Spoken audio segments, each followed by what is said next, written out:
Matthieu chapitre 12 et le verset, je vais lire entre 46 et 50, mais particulièrement le verset 48. Jésus répondit à celui qui le lui disait, « Qui est ma mère et qui sont mes frères ?» Voilà, il faut revenir un peu en arrière. Verset 46, comme Jésus s'adressait encore à la foule, voici sa mère et ses frères qui étaient dehors cherchaient à lui parler. Quelqu'un lui dit, voici ta mère et tes frères sont dehors et ils cherchent à te parler. Puis après, il y a le verset que j'ai lu, verset 48. Puis, étendant la main donc sur ses disciples, et Jésus dit, voici ma mère et mes frères. Et le verset 50, car quiconque fait la volonté de mon Père qui est dans les cieux, celui-là est mon frère et ma sœur et ma mère. C'est un verset clé à tous nos amis d'autres religions qui ont fait de Jésus une idole, parce que là c'est clair, c'est très clair. Jésus avait une mère terrestre qu'il a portée, un père terrestre qu'il a élevé, des frères, puisque là c'est écrit les frères de Jésus, donc il y avait des frères, c'est-à-dire qu'après Jésus, Joseph et Marie, ils ont eu des enfants qui venaient d'eux, hein, donc c'était demi-frères de Jésus, hein, voilà. Il y avait une famille aussi sur la terre. Et par rapport à cette condition de vie, cette origine, cette naissance miraculeuse, particulière, où Jésus a toujours été très clair que, voilà, quand il était jeune, à 12 ans, que ses parents l'ont cherché, ils l'ont retrouvé dans le temple, il dit, ne saviez-vous pas qu'il fallait que je m'occupe des affaires de mon Père, il faut que je m'occupe des affaires de mon Père céleste. Et là encore, bien Jésus, face à la tendance idolâtre, religieuse des hommes, déjà à cette époque, et je crois que Jésus savait ce qu'ils allaient faire plus tard.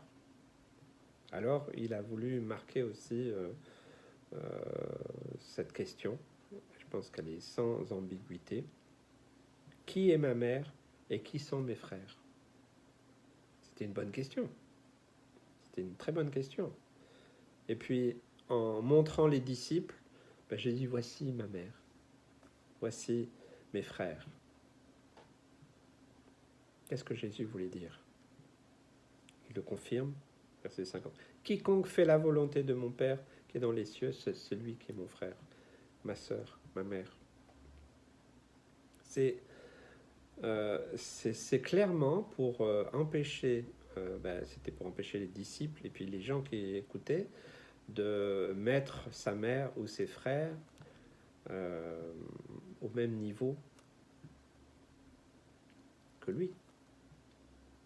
Il a bien voulu donner la position entre la position de sa vie terrestre. Voilà, Dieu a utilisé Marie et on respecte cela. Et c'est une part qu'aucune femme n'aura eue et n'aura jamais. Donc voilà, nous respectons. Et oui, elle a eu une mission vraiment que sans doute beaucoup de femmes lui ont envié, et peut-être des femmes aussi dire, oh, moi j'aurais voulu vivre ça. Oui, un événement extraordinaire, mais ça ne lui donnait pas un droit supérieur par rapport à Jésus. Marie n'est pas la mère de Dieu, parce que Jésus est Dieu. Non. Il faut bien remettre les choses dans leur place. C'est tous ceux qui font la volonté de Dieu, de son Père, hein, de notre Père. Alors, c'est ceux-là qui sont nos frères. D'ailleurs, on dit aujourd'hui frères et sœurs. Ça se dit un peu moins, mais je sais qu'à une époque, il faudrait y revenir, je pense, les chrétiens nés de nouveau, nés d'en haut, eh bien, on s'appelle frères et sœurs. Et oui, les sœurs plus âgées, des mères, des frères plus âgés, des pères. C'est tout simple. Parce que c'est possible en Christ. C'est possible parce que Jésus a accepté la mission. Donc nous ne devons pas idolâtrer quelqu'un. Marie, pas plus que les frères de Jésus, ni les autres. Non, Jésus n'est pas venu pour créer une religion. Il n'est pas venu créer un système idolâtre. D'ailleurs, je pense que c'est clair. Hein. On n'idolâtre pas Jésus non plus. Parce qu'il est vivant. Parce que la plupart des idolâtres, ils adorent des statues, des saints morts. Nous n'adorons pas un mort. Nous ne sommes pas en train de louer un mort. Là, nous serions dans l'idolâtrie. Mais le Jésus que nous louons, que nous adorons, il est vivant. Il est vivant. C'est ça la grande différence. L'idolâtrie, c'est pour les morts. Elle va vers les morts. Et Marie, elle est morte. Elle n'est pas remontée au ciel. C'est écrit où? Pourquoi hein, les hommes ont inventé une telle supercherie? Pour entretenir l'idolâtrie. Notre Jésus, notre Dieu est vivant. Il est bien vivant. Notre Père Céleste, il est bien vivant. Jésus, il est bien vivant. Il est assis à la droite de son Père, de notre Père. Il est vivant. Le Saint-Esprit, il est vivant. Il est actif en ce moment même, alors que vous regardez cette vidéo. Il convainc de péché, de justice, de jugement. Il agit. Il nous fait connaître le Père. Il nous fait connaître le Fils. Il nous dit des mystères. Qui est ma mère? Et qui sont mes frères? Jésus a donné la réponse. Elle est toujours valable aujourd'hui au XXIe siècle. Elle sera encore valable dans 10 ou 50 siècles, tant que Dieu ne décide pas d'envoyer son Fils pour nous chercher. Et ça lui appartient. Ça ne nous regarde pas. Donc l'idolâtrie, c'est ce que Dieu a en horreur. Si vous lisez tout, la Première Alliance ou l'Ancien Testament, suivant ce que vous préférez, comme définition, vous verrez que Dieu a toujours eu une aversion par rapport à l'idolâtrie. Donc nous ne devons pas idolâtrer. Si vous l'avez fait, si vous l'avez fait par erreur, sans savoir, eh bien, il y a un autre texte. Le premier miracle de Jésus, c'est lors des noces de Cana. Et alors qu'il n'y a plus de vin, donc on interpelle Jésus. Et puis Jésus dit, voilà, remplissez d'eau, voilà, ça.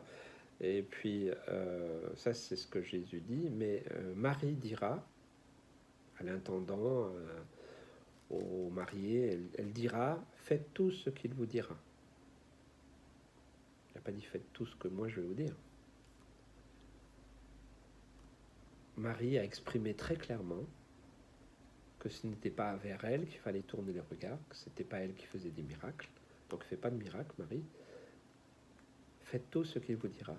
Et nous devons toujours faire revenir la gloire à notre Dieu, à Jésus-Christ.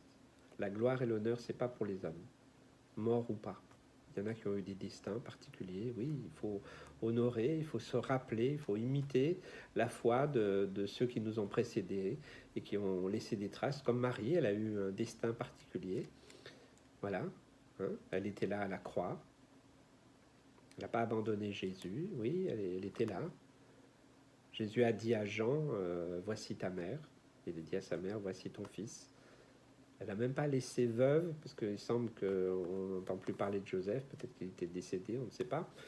Mais voilà, Jésus même, vous voyez, sur la croix, c'est extraordinaire. Il avait une pensée pour sa mère terrestre. Il n'a pas dit, maintenant c'est ma mère qui va continuer ma mission. Non. C'était une femme, sans doute veuve. Et bien là, elle est orphelin de ce fils qu'elle avait reçu on va dire, en pension. voilà. Je dis souvent aux parents, vos enfants ne vous appartiennent pas, ils vous ont été confiés par Dieu. Donc ne faites pas comme si c'était votre chose à vous, mais c'est un don précieux que Dieu vous a fait. Il vous a confié ses enfants. Ils ne vous appartiennent pas. Et je pense que c'est important. Mais Dieu prend soin aussi de la veuve et de l'orphelin. Et Jésus, à la croix, franchement, c'est extraordinaire. Il a eu une pensée pour Marie. C'est pas Marie qui lui a dit, écoute, t'inquiète pas, mon fils, maintenant je vais continuer ton œuvre, je vais faire... Non, rien. Une femme triste, veuve, qui allait se retrouver, eh bien, elle aimait beaucoup Jésus. C'est normal. Tous les disciples de Jésus, elle était disciple aussi de Jésus. Elle aimait Jésus, non pas comme un Dieu pour elle, mais c'était plus que ça. C'était vraiment... Elle respectait Jésus dans sa divinité, mais aussi, bien, elle avait aussi vécu avec Jésus en tant qu'homme, donc elle savait très bien. Si elle est à la croix, c'est parce qu'elle sait très bien que c'est le Fils de Dieu. Si elle savait que c'était un imposteur, elle n'aurait pas été là. Hein. Donc ça confirme la présence de Marie à la croix, ça confirme toute la parole de Dieu. Et Jésus, eh bien, il pense à elle. Et il confie sa mère à Jean. Et Marie a pris Jean sous ses ailes. Peut-être qu'il y avait quelque chose de particulier par rapport à Jean qu'on ne sait pas, voilà. Mais Jésus prend soin, il a toujours pris soin des veuves, des orphelins.